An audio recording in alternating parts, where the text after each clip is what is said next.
ये आ गए हम। तो दोस्तों, आज हम जानने जा रहे हैं डॉरी प्रोहिबिशन एक्ट को। डॉरी प्रोहिबिशन एक्ट क्या है? देखो, सिंपली अगर मैं बात करूं तो डॉरी प्रोहिबिशन एक्ट बहुत ही इम्पोर्टेंट लॉ है, जो कि बात करता है डॉरी कहीं भी अगर ली या दी जाती है, यानी दहेज का लेन देन अगर अनलॉफुल मीन्स के तरीके से होता है, शादी शादी को व्यापार बना दिया जाता है, तो वहां पर कुछ प्यूनिटिव कुछ पनिशमेंट दी जाएगी इस लॉ के अनुसार। कहने को तो ये लॉ केवल 10 सेक्शंस कंसिस्ट करता है, लेकिन उन 10 सेक्शंस की अपनी एक महत्वपूर्ण भूमिका है। मैं इस पूरे ही लॉ को सिर्फ और सिर्फ दो पार्ट्स के अंदर कवर करूंगा। पहला पार्ट जो है, मैं इसमें डील करूंगा डॉरी प्रोहिबिशन एक्ट का इंट्रोडक्शन, कि किस तरह से ये एक्ट अस्तित्व में आया, क्या इसकी एनेक्टमेंट रही, कब ये इन्फोर्स हुआ, और ये हमारे लिए किस तरह से पनिशमेंट को एप्लीकेबल करता है। इंट्रोडक्शन में है, ठीक है। कितने सेक्शन इसमें हैं। दूसरा हम बात करेंगे, चर्चा करेंगे हिस्टोरिकल बैकग्राउंड। जब ये लॉ बनाया जा रहा था उस टाइम पे जो कमिटीज थी, जॉइंट कमिटीज थी, उनकी क्या रिकमेंडेशन थी, क्यों उस टाइम पे क्या क्या हालात थे, उसकी हम थोड़ी सी ऊपर ऊपर से चर्चा करेंगे। फिर हम बात करेंगे रिकमेंडेशंस एंड ऑब्जर्वेशन की। उस जॉइंट कमेटी की क्या रिकमेंडेशंस आई, और फिर किसी महत्वपूर्ण व्यक्ति की हम इसमें ऑब्जर्वेशन की भी बात हम करेंगे।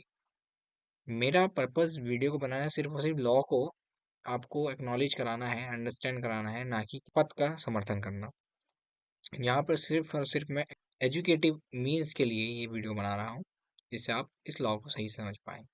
इस सेकंड पार्ट के अंदर हम इसमें नेक्स्ट लेक्चर में लिख दिया है, नेक्स्ट लेक्चर कमिंग सून। जैसे ही आप इसको देख लेंगे, फिर दूसरा ही लेक्चर मैं इसमें डाल दूंगा on the scheme of the act. इस एक्ट की क्या स्कीम रहेगी उसकी हम चर्चा करेंगे, बाद में हम सेक्शन वाइज को समझेंगे। ठीक है जी, आगे चलते हैं। सबसे पहले हम बात कर लेते हैं इसके इंट्रोडक्शन की।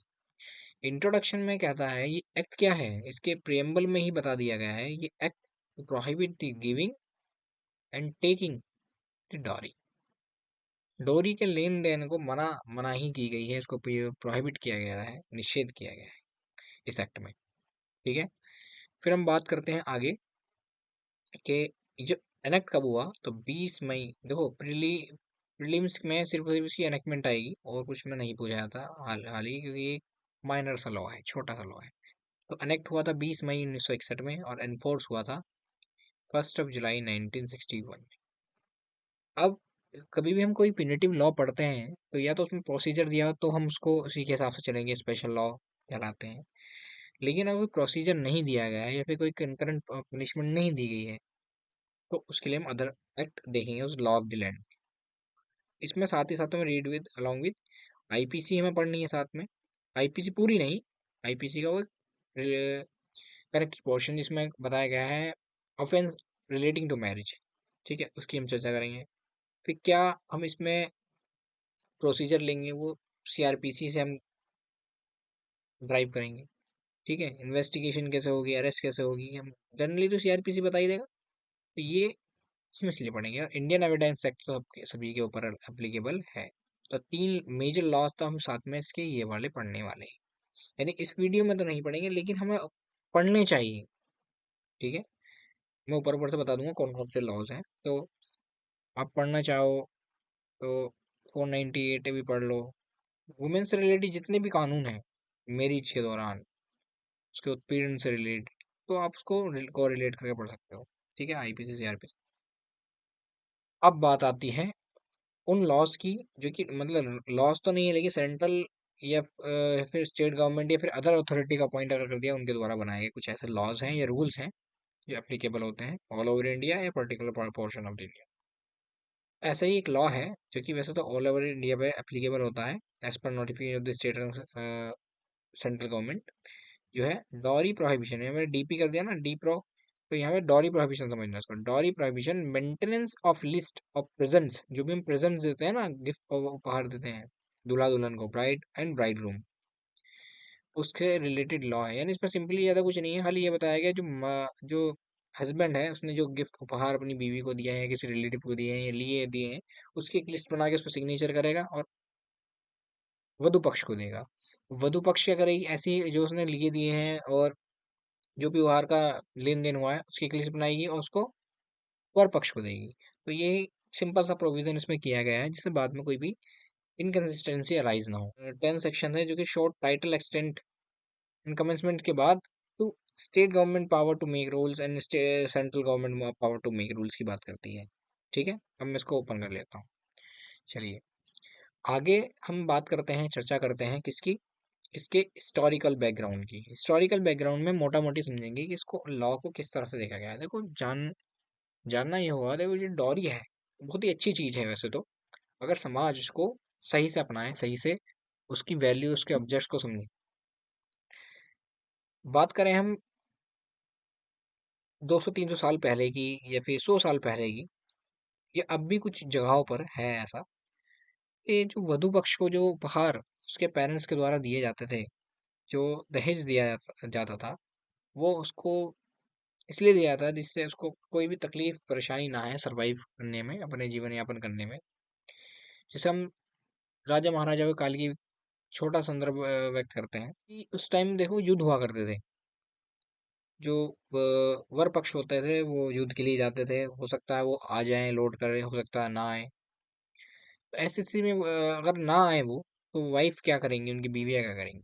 टाइम पे ये हुआ करता था कि वधु अपना जीवन यापन कर सके, उस प्रॉपर्टी जो भी उसको उपहार मिले, कोई भी वैल्यूएबल थिंग्स मिली हैं, उसको रोका जाए किसी के आगे हाथ फैलाने से, उसको इतना समृद्ध करके भेजते थे। और ऐसा भी हुआ करता था कि जो वधु से अलावा जो लोग हैं, उसके हस्बैंड हैं, उसके रिलेटिव्स हैं, उनको भी उपहार दिए करते थे कि भाई शादी जो है हमारे यहाँ पर्व की तरह यूज होती है, मतलब मनाई जाती है कि कोई उत्सव है। बाहर वालों की तरह नहीं कि हाँ भाई शादी हो गई, मियाँ बीवी का रिश्ता है, फिर वो आपस में रहने लगे। बाहर डॉरी का कंसेप्ट नहीं है, कुछ जगहों पर है लेकिन सब जगह नहीं है। मोस्टली लोग अवॉइड करते हैं डोरी, उसको सोशल इविल मानते हैं। तो हिस्टोरिकल बैकग्राउंड ये अपने मोटा मोटी ऊपर से एक कहानी से समझी। हम जानते हैं हिस्टोरिकल बैकग्राउंड क्या है। The object of the act is to prohibit the evil practice of force dowry. यहाँ पे मैंने कहा वर्ड कहा, क्या कहा, यहाँ मैंने कहा फोर्स डोरी, यानी जोर जबरदस्ती से तुम डोरी मांगते हो या या फिर डिमांड करते हो कि जी मेरा लड़का इतना कमाता है, इतनी संपदा है, इतनी नॉलेज है, ये करता है, वो करता है, इतनी बात चलती है, यहाँ पे उठ बैठ है, तो हम तो कम से कम 50 से 60 लाख रुपए दहेज लेंगे। तो इस तरह की अगर बात होती है before, after and during marriage, उसको ये एक्ट प्रोहिबिट करता है। ठीक है, आगे हम बात करते हैं कि डॉरी को as a anti social element माना गया, और ये दिन ब दिन बढ़ता जा रहा है। आप हाल ही की शादियां उठा के देख लो, सीजन में चले जाओ किसी के यहाँ, तो अगर किसी ने 10 लाख रुपए खर्च करे हैं, तो आगे जो भी वर वधु होते हैं वो ये सोच के चलता है इससे तो बढ़िया ही करेंगे, इससे तो बढ़िया ही करेंगे, इसने क्या करा है जो हम शान शौकत अपनी दिखाएंगे। एक कहावत है कि सलामी तोप से ही होगी। उसके आगे पीछे के वाक्य आप जानते हो, मैं रिपीट नहीं करूंगा। तो तोप वाली कहानी चलती है, डोरी फिर एक उपहार ना होकर एक लाइबिलिटी लोग समझ लेते हैं, और इसी वजह से भ्रूण हत्या और भी इविल प्रैक्टिस की जाती है। चलो उसकी चर्चा नहीं करते, बात नहीं करते, सीधे अपनी सीधी मुद्दे पे आते हैं। तो डॉरी एंटी सोशल एलिमेंट माना गया, विच इज इनक्रीज सो फार। वो धीरे धीरे नहीं, बहुत तेजी से बढ़ रहा है भाई। इसी वजह से बहुत से जो युवा हैं वो अविवाहित हैं, लंबी लंबी उम्रें बीत जाती हैं कि पहले वो बात करते हैं जी हम तो दहेज लेंगे, मोटा दहेज लेंगे, शादी नहीं होती है, बाल वाल झड़ जाते हैं, दांत निकल जाते हैं, हथड़ियां बोलने लगती हैं, तो फिर सोचते हैं हाँ भाई चलो ठीक है शादी कर लेते हैं, कोई नहीं, जैसी से मिले वैसी से कर लेते हैं। तो ऐसा ना करें। तो इसके लिए जो उस टाइम पे कमेटी थी, ये उसी की बताई हुई वो हैं मुख्य बातें हैं जो मैं आपके सामने रख रहा हूँ। यानी ये जो एक्ट है, इसका जो मेन पर्पज है, मेन ऑब्जेक्टिव है, to prohibit the evil practice of force dowry before, after and during the marriage. दूसरी चीज ये कहता है, ये एंटी सोशल एलिमेंट है, एंटी सोशल एलिमेंट है। पहले तो बहुत अच्छा माना जाता था, डोरी आ रही है मतलब कि दहेज दिया जा रहा है माँ बाप से अपनी बेटी के लिए कि वो अपना जीवन यापन सही से कर सके, अगर कोई इनकन्सिस्टेंसी सामने आ जाए उसके समक्ष। आगे हम पढ़ते हैं कि भाई देखो, ये डॉरी जो है ना एंटी सोशल बन रहा है, तो उसका मतलब यह है कि एजुकेशन की कहीं ना कहीं कमी है। तो there is a need of education the youth, educating the youth. तो यूथ मोस्टली तो शादी जो होती है वो, जो नए नए जवान होते हैं, एज पर लॉ जो उम्र दी गई है शादी करने की, उसके बाद की मैं बात कर रहा हूँ। ये कहा जाता है कि वो ही नहीं, साथ में वो भी जिनकी शादी नहीं हुई है, जिनकी होने वाली है, जो आने वाले समय पे परिवार का हिस्सा बनेंगे। ठीक है, जो परिवार का संचालन करने वाले हैं, जो कर्ता बनने वाले हैं, हिंदुओं में कहा जाता है कर्ता। मेन पर्सन को, मैनेजर को उनमें कहते हैं कर्ता, यूथ। तो उनको क्या कहा जाएगा, एजुकेट किया जाएगा, which proves as a grossly step and focusing the attention of public and conciseness of the public against the evil. अब ये हमारे समाज में इविल बनता आ रहा है ना, तो इसके लिए अटेंशन एक तो हमें केंद्रित करनी पब्लिक की, focusing the attention of public and conciseness of the public against the evil. बहुत ही मैंने ना बहुत बड़ी रिपोर्ट को, ये कह लो बहुत बड़े पैराग्राफ को, बहुत ही सिंपली मैं उसका ऑब्जेक्ट बताने की, तुम्हें हिस्टोरिकल बैकग्राउंड बताने की कोशिश करी है। अब आगे हम बात करते हैं रिकमेंडेशन और ऑब्जर्वेशन। उस समय एक ज्वाइंट कमेटी बनी, स्टेट गवर्नमेंट ने भी इस पे अपनी टीका टिप्पणी दी, यूटी एडमिनिस्ट्रेशन जो चलाते हैं उन्होंने भी दी, कुछ अदर मिनिस्टर थे उन्होंने भी दी। ठीक है, उन ऑब्जर्वे उन रिकमेंडेशंस में कुछ रिकमेंडेशन मैं आपके सामने रखता हूँ अभी। देखो, एक आता है रिकमेंडेशन एंड ऑब्जर्वेशन। उस समय जॉइंट कमेटी थी, हाईलाइटर कहाँ गया हमारा, ये आ गया। तो जॉइंट कमेटी ने कुछ जो है रिकमेंडेशन दी। इन्होंने कहा जब ये लॉ बन रहा था तो उसमें सेक्शन ना बहुत सारे ऐड कर रहे थे, पहले से एग्जिस्टेंस में थे। तो उन्होंने एक रिकमेंडेशन रखी, जो क्रुएल्टी है, उत्पीड़न जो किया जाता है महिलाओं का हस्बैंड पक्ष या उसके रिलेटिव के द्वारा, to a married woman by her husband or his relative has already been given effect by the criminal law। तो पहले से इफेक्ट में है, तो भाई हमें इसमें डालने की जरूरत नहीं है, इसमें ऐड ऑन करने की जरूरत नहीं है, हम उसी लॉ का सहारा ले सकते हैं। ठीक है, कंकरेंट चल सकती है दोनों चीजें। आईपीसी से हमने डील किया। ठीक है, 498 है। So there is no need to mention here, तो यहाँ पे मेंशन करने की जरूरत नहीं है। पहली रिकमेंडेशन उन्होंने ये दी। दूसरी रिकमेंडेशन है, तो ये तो हो गई भाई लेजिस्लेटिव रिकमेंडेशन, ये कह सकते हैं लॉ बनाते समय कि क्या ऐड होना चाहिए, तो रिकमेंडेशन हो गई। अब जो बात की जा रही है वो कह रहे हैं कि भाई चलो डिफिनीशन जो हम डॉरी की दे रहे हैं वो मॉडिफाइड होनी चाहिए। क्यों? तुमने जो वर्ड डाल दिया ना, as a consideration for the marriage, तो मैरिज के लिए कंसिडरेशन कौन सी शादी मानी जाती है, किसको हम एज कॉन्ट्रैक्ट मानते हैं एज पर लॉ? वैसे तो नहीं है, नहीं होना चाहिए, मैं उसका भी रीजन दूंगा क्यों, ऐसा क्या है। ठीक है, कंसिडरेशन फॉर अ मैरिज के को हटाकर क्या शब्द लाए गए, in connection with the marriage. चलो जान लो, उसको भी बता देता हूँ आप। ये कहा जाता है कि मुस्लिम विवाह is a type of contract between a male and female. लेकिन वह विवाह, वह अपनी मतलब अदर स्त्री से तो कर सकता है, अदर मतलब वुमन से तो कर सकता है, लेकिन उस कॉन्ट्रैक्ट को, जो वो कॉन्ट्रैक्ट बताते हैं इस हिसाब से कंसिडरेशन माना गया है मैरिज के मेहर को, वो अपनी माता को नहीं दे सकता, वो अपनी बहन को नहीं दे सकता।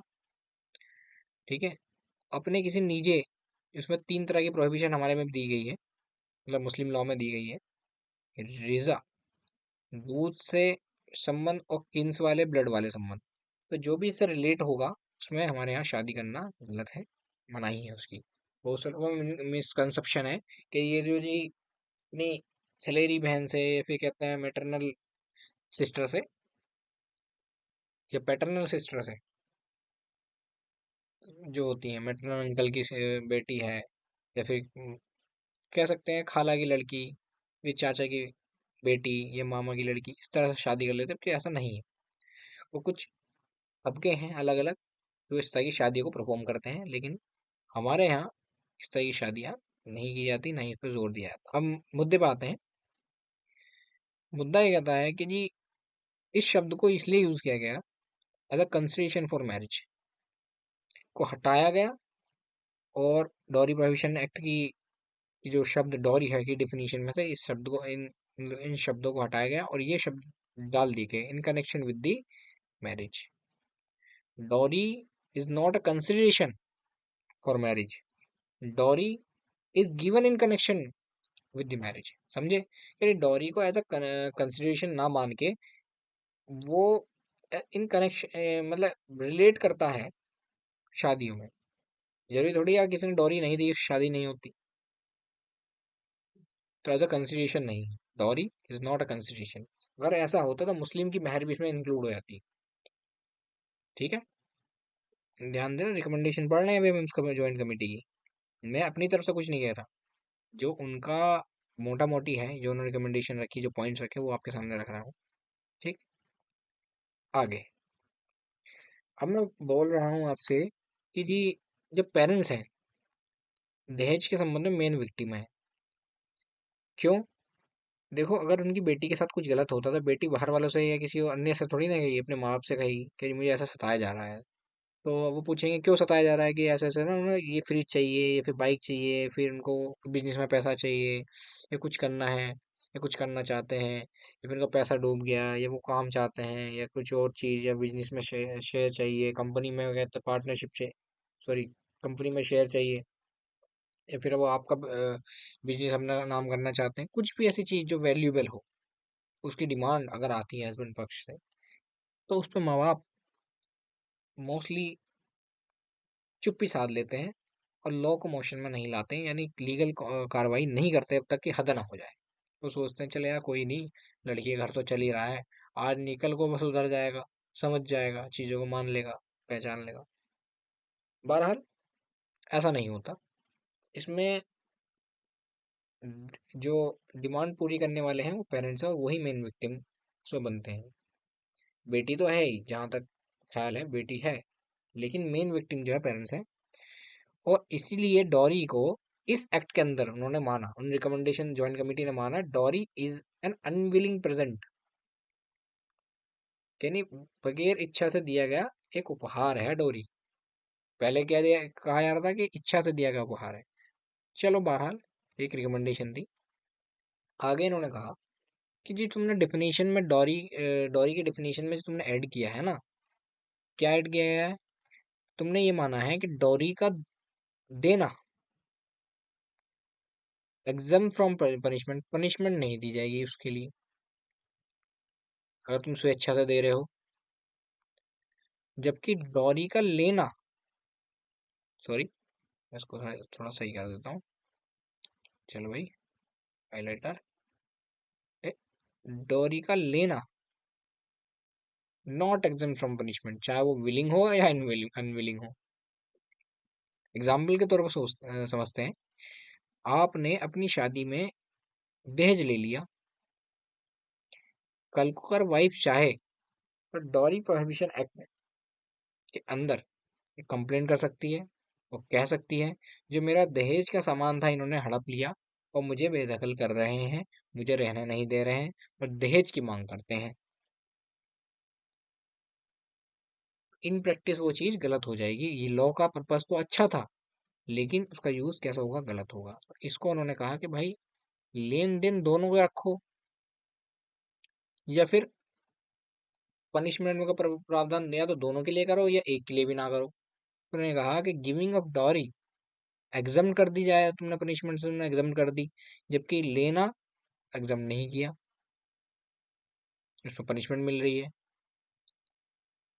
ठीक है, क्योंकि विच इज क्या कहा, which is not good in practice, जो कि सही नहीं है भाई प्रैक्टिस के अंदर। जब उसको प्रैक्टिकल एप्लीकेशन करोगे तो ये बहुत सारे लूप होल्स निकल के आएंगे और कुछ फेक केसेस भी सामने आने वाले हैं। ठीक, जो कि आते हैं, मोस्टली आते हैं। आगे इन्होंने कहा, एक रिकमेंडेशन दी, चलो भाई डॉरी प्रोहिबिशन एक्ट के अंदर आपने कंप्लेन कर दी, तब जो दहेज है जिसकी पोजीशन में होगी वो रिस्टोर बैक करेगा किसको, उस पर्टिकुलर डॉरी को या प्रेजेंस को, वुमन और हर हायर्स, जो भी इसके हायर्स होंगे उनको रिस्टोर बैक की जाएगी। कैसे की जाएगी, क्या की जाएगी, वो एक्ट में बताया है, लेकिन उन्होंने कहा कि रिस्टोर बैक तो होनी चाहिए भाई। समझ लो किसी बाप ने, सॉरी, उसके पिताजी ने उसको कार दी है, कोई बंगला दिया है, कोई रिजॉर्ट दिया है, कोई कैंटीन दिया है, कुछ भी दिया है कि अब से तुम ये रखना, ये संभालना एवज of marriage, in connection with the marriage.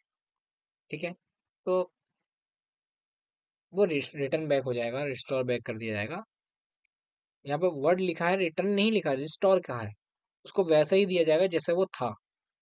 Return का मतलब तो ये हो गया कि अभी मौजूदा हालात में जैसा तुम पे है तुम उसको रिटर्न कर दोगे। मान लो तुमने गाड़ी दी, अच्छी फर्स्ट क्लास एवन हालात में, सरकमस्टांसिस में, उसकी स्थिति बढ़िया थी, लेकिन जब तुम्हें रिटर्न मिल रही है तो हस्बैंड ने क्या चला के दिखाई, तो तोड़ दी, पंचर करके दी, शीशे फूटे हुए दिखा दिए, स्टेयरिंग खराब करके दिया। अब ले लो भाई, कम से कम 10-15 हजार से, मतलब कि 50-60 हजार रुपये से ऊपर का खर्चा तुम्हारा उन्होंने बांध दिया आराम से। ऐसा भी ना हो, रिस्टोर बैक मीन्स तो उसको वैसे ही हालात में दो जैसे तुमने ली थी। ठीक। दूसरी चीज मैं और बताना चाहता हूँ, उसको जो रिस्टोर बैक करने की जो अवधि है, समय अवधि है, set time limit to restore back by relatives, relatives के द्वारा वो रिस्टोर बैक करने की समय सीमा बांध दी, और वो है 3 महीने से 1 साल। अलग अलग सर्कमस्टांसिस में बताया है, 3 महीने से 1 साल। तो पढ़ेंगे हम, जल्दी मत मचाओ, सब सब चीजें समझेंगे आराम से। ठीक है। इन फ्रॉम द मैरिज, कब से स्टार्ट होगा, फ्रॉम द मैरिज, जब से शादी हुई तब से वो समय अवधि स्टार्ट हो जाएगी ना, period of limitation from the marriage से भी स्टार्ट हो जाएगा और तब से भी स्टार्ट हो जाएगा, बिफोर मैरिज भी आप ले सकते हो ना, कोई भी प्रेजेंट, तो रिसीविंग डेट से भी हो सकता है, इन कनेक्शन विद द मैरिज। ठीक है साहब, आगे चलते हैं। अब हम बात करते हैं, ये तो थी रिकमेंडेशन, ऐसे ऐसा नहीं है सिर्फ यही रिकमेंडेशन थी, ये 5 6 7, 1 2 3 5, ये 7 रिकमेंडेशन के अलावा भी कोई रिकमेंडेशन थी। ठीक, जो भी 6 7 हैं और रिकमेंडेशन के अलावा भी कोई रिकमेंडेशन थी, ऐसा नहीं सिर्फ यही है, और भी हो सकती हैं, लेकिन मुझे इतना मैं समझ पाया, तो आपको इतनी मैंने आपको बता दी। उस टाइम पे पंडित जवाहरलाल नेहरू ने इसमें अपनी ऑब्जर्वेशन दी कि legislation can not by itself normally solve the deep rooted problem, यानी गहराई से जुड़ी हुई ये प्रॉब्लम है ना, सोशल डीप रूटेड प्रॉब्लम है, इसको सॉल्व तो नहीं किया जा सकता है इतनी आसानी से नॉर्मली। ठीक है, बट लेजिस्लेशन इज नेसेसरी, और इस चीज से भी वो मुकर नहीं रहे कि लेजिस्लेशन जरूरी नहीं है, लेजिस्लेशन होना भी जरूरी है, यानी लॉ का बनना भी जरूरी है, एन एसेंशियल और आवश्यक है। So that it may give that push and have that educative factor, एक तो ये पुश करेगा और एजुकेटिव फैक्टर भी लाएगा कहीं ना कहीं, as well as legal sanction behind it. जब लॉ का डंडा होता है, लॉ की सैंक्शन होती है, तो लोग आसानी से बात को मानते हैं। वैसे उनसे कितना कह लो भाई भाई ये कर लो, भाई वो सुन लो, ये ऐसा कर लो, वैसा कर लो, ये फॉर्म भर लो, तो वो नहीं मानेंगे। लेकिन जहाँ प्यूनिटिव एक्शन, जहाँ सख्त लहजा अपनाया, लीगल सैंक्शन लाए, सारे दौड़ पड़ते हैं। आगे कहा, which helps public opinion to be given in shape, तो पब्लिक ओपिनियन को शेप देने के लिए भी लॉ जरूरी है, तो उन्होंने अपनी ऑब्जर्वेशन इस पे ये रखी। बहरहाल आज का ये वैसे तो टॉपिक, ये पहला पार्ट खत्म हो गया है, आगे हम चर्चा करेंगे सेकंड पार्ट की। तो आज के लिए इतना ही, लेकिन थोड़ा सा जान लेते हैं, डॉरी प्रोहिबिशन एक्ट 1961 में हम इन सेक्शंस को डील करने वाले हैं। ठीक है, सेक्शन 1 का बात करता है शॉर्ट टाइटल एंड एक्सटेंड की एंड कमेंसमेंट की, कहाँ कहाँ ये लॉ किस नाम, मतलब किस नाम से जाना जाता है, कहाँ तक एक्सटेंड है, कमेंसमेंट कब से हुई, कमेंसमेंट की डेट तो आपको मैंने बताई थी। फिर डेफिनेशन ऑफ डॉरी, डॉरी को किस चीज़ को मानेंगे, किस चीज़ को नहीं मानेंगे, penalty for giving and taking on dowry, section 3 में पेनल्टी बताई गई है कि पेनल्टी फॉर डिमांड, इसमें भाई गलती हो गई है, इसको ना डिमांडिंग कर लेना, टेकिंग वो है ना, इसमें डिमांडिंग कर लेना, सेक्शन 4 में डिमांडिंग का जिक्र किया गया है, इसको डिमांडिंग कर लेना। और उसके बाद आ जाता है तुम्हारा section 4A, ban on advertisement. बहुत से कहते हैं ना भाई, अखबार में वो निकाल दिया एडवर्टीजमेंट की, जी हम जो भी मेरी लड़की अपना वीडियो देखी होगी, जो मेरी लड़की से मेरी इससे बेटे से या लड़की से शादी करेगा उसको मैं बंगला, ये गाड़ी, ये सब कुछ दूंगा, इस तरह की वीडियो देखी है ना, तो एडवर्टीजमेंट करना बैन है किसी भी मीन्स से। अखबार में निकलवा दिया है, मैगजीन में निकलवा दिया, ये सब बैन है। लेकिन स्वयंवर करना या फिर लीगल एडवर्टीजमेंट करना बैन बैन नहीं है। यानी आपने कहा जी वर पक्ष के लिए वधु पक्ष चाहिए, और उसमें आपने कॉन्टेक्ट डिटेल दे दी, सिर्फ इतना लिखा, तो ये लीगल है। लेकिन वहां पे तुम अपनी प्रॉपर्टी वॉपर्टी का जिक्र करने लगो और उसको लालच दो, टेम्पटेशन करो, तो ये गलत चीज है। ठीक है, तो इस पर ध्यान देना। कहीं तुम जैसी जवान हुए और वैसे तुमने एडवर्टीजमेंट निकाल दिया, ये लड़का जवान है, परचूनिए की दुकान है, घर पूरा 4 मंजिल, घरवाली की दरकान है, इस तरह से मत करना भाई, ये लीगल है। समझाने के लिए बोल रहा हूँ, मजे मजे मत लो पढ़ो। एग्रीमेंट वॉइड होगा अगर आप डोरी से रिलेटेड कोई एग्रीमेंट करते हो। आपने फिल्म देखी होगी राजकुमार राव की, मेरी शादी शादी में जरूर आना, इस तरह की कोई मूवी आई थी बीच में उसकी। वो आईएएस बनता है, क्लरिकल जॉब पे होता है, फिर वो आईएएस बनता है, सारा देखा ना। लेकिन जो शादी के दौरान उस पे आपने एक बहुत ही महत्वपूर्ण चीज नोटिस करी होगी कि जो वर पक्ष वाले होते हैं वो मार्जिन सेट करते हैं कि हमारी लड़की की ये पोस्ट है, ये नौकरी है, हमें इतना चाहिए, इतना तो लग ही जाएगा जी, जैसे तैसे करके अरेंज करके देते हैं। फिर उसमें कुछ बहरहाल समझ गया ना। एग्रीमेंट इस तरह के जो किए जाते हैं बिचौली के द्वारा, वो सारे वॉइड होते हैं। एक सिंगल लाइन में बताया गया, एग्रीमेंट रिलेटेड टू डॉरी की वैलिडेशन वॉइड होगी। ठीक, तो ये समझ के चलना। एक 4-5 पन्नों का एग्रीमेंट बनवा लो किसी ड्राफ्टमैन से कि जी लड़की वालों ने तो हमें ये कहा था कि जी गाड़ी देंगे, प्लेन देंगे, बंगला देंगे, रेल देंगे, सब कुछ देंगे। तो ऐसा कुछ भी मिलने वाला नहीं है, कहीं तुम कोर्ट में पहुंच जाओ तुम्हारे जूते और पड़ेंगे।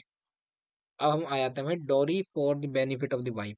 जैसे मैंने आपको एक एग्जांपल में बताया कि पहले लोग, अब भी, पहले ही नहीं अब भी, अपनी बेटी के बेनिफिट के लिए और उसके बच्चों के पालन पोषण के लिए दिया जाता है दहेज, ना कि सास ससुराल और हस्बैंड की अय्याशियों के लिए। समझ के चलना, ठीक है सर। आगे हम बात करते हैं कॉग्निजेंस ऑफ ऑफेंस। ये ऊपर हमने सेक्शन 1 to 6 जो पढ़ा, ये तो मोटी मतलब कह सकते हैं बेसिक चीजें हैं। ठीक है, मैंने जनरल कॉन्सेप्ट्स हैं। लेकिन मेन कॉन्सेप्ट कब आया है, सेक्शन 7 to 10। सेक्शन 2 to 10 समझ सकते हैं, क्योंकि इसमें कहा है कॉग्निजेंस कौन लेगा। कॉग्निजेंस लेने वाला JM first class and MM कहा गया है कि जी इस लॉ के अंदर सेक्शन 7 के अंदर कि कौन कॉग्निजेंस लेगा, तो जेएम फर्स्ट क्लास है और एमएम है, मेट्रोपॉलिटन मजिस्ट्रेट। अगर किसी को ना पता हो, मेट्रोपॉलिटन मजिस्ट्रेट कौन होता है, जिसमें 1 मिलियन से पॉपुलेशन एक्सीड कर जाती है, तो वहाँ पे एमएम कार्यरत होते हैं। और उसके अलावा, से बढ़कर नहीं, उसके अलावा जो और पॉपुलेशन पे डील करते हैं वो होते हैं जेएम फर्स्ट क्लास। ठीक है जी। अब सेक्शन 8 बात करता है ये जो ऑफेंस होगा वो कॉग्निजेबल होगा, नॉन बेलेबल होगा, नॉन कंपाउंडेबल होगा। इसको याद से डिमांडिंग कर लेना है सेक्शन 4 को, ये दोनों में एक सेम चीज लिख दो। सेक्शन 4 में डिमांडिंग है, penalty for demanding of dowry. ठीक है, सेक्शन 8 में आ जाओ। सेक्शन 8 बात करता है कॉग्निजेबल है यानी संज्ञेय अपराध है, नॉन बेलेबल है यानी इसको बेल नहीं मिलेगी। इसका मतलब ये नहीं है कि बेल मिलेगी ही नहीं। ठीक है, फर्स्ट इंस्टांस में बेल नहीं मिलेगी। ठीक है, नॉन कंपाउंडेबल यानी इसमें समझौते की कहीं भी गुंजाइश नहीं है। लेकिन भाई मोस्टली हमने ये देखा है कि अगर डॉरी प्रोहिबिशन का एक्ट के अंदर डाल देते हैं तो लोग समझौते करते फिरते हैं, बाद में लोग साथ भी रहते हैं। ठीक है, वो लड़के पक्ष करते हैं हिसाब किताब से बड़ा है हस्बैंड पक्ष को, पहले मीठी मीठी बातों में फंसा लेते हैं, फिर केस में फंसा लेते हैं, फिर उनसे पैसे डिमांड करते हैं। बहुत सी चीजें प्रैक्टिकल नॉलेज में देखोगे, लेकिन कंपाउंडेबल हो जाते हैं भाई। एज पर लॉ तो नहीं है, लेकिन आउट ऑफ लॉ तो बहुत कुछ चीजें होती हैं, लेकिन समझो ये कि कंपाउंडेबल नहीं है। ठीक है, ये कंपाउंडेबल नहीं है। कंपाउंडेबल मत लिख देना कहीं उसमें एग्जाम में आ गया था कंपाउंडेबल, सर ने बताया था कंपाउंडेबल नहीं है। ठीक है, सॉरी, सर ने बताया था कंपाउंडेबल है। तो ये चीजें समझ के चलना भाई। यानी इस पे समझौता नहीं होगा, लीगल सैंक्शन नहीं मिलेगी उस समझौते को।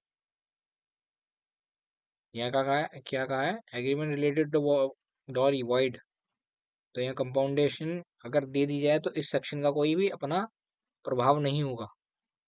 ठीक है, लिंक करके भी चलना, कनेक्ट करके भी चलना सेक्शंस को, सेक्शन 8 और सेक्शन 5 आपस में रिलेट करके चलना है। Non compounding means agreement, compounding means भी एग्रीमेंट होता है, समझौता। अब इधर आ जाओ भाई साहब। अब कॉग्निजेंस लिया जाना, बेल होना, ये डिपेंड करता है बर्डन ऑफ प्रूफ पे, क्योंकि शिफ्ट होता रहता है, आपको पता ही है एविडेंस एक्ट के अंदर। तो बर्डन ऑफ प्रूफ अगर हम लिख दिया यहाँ पे तो एविडेंस एक्ट डील होगा होगा। तो burden of proof mostly prosecution से हटकर एक्यूज पक्ष पे हो जाता है। ठीक है, दोषी पक्ष पे हो जाता है, इस पे दोष लगे हैं, दोष का अधिरोपण हुआ है। सेक्शन 8 बी, 8 ए में burden of proof, section 8 B में बात किया गया डॉरी प्रोहिबिशन ऑफिसर की अपॉइंटमेंट होगी।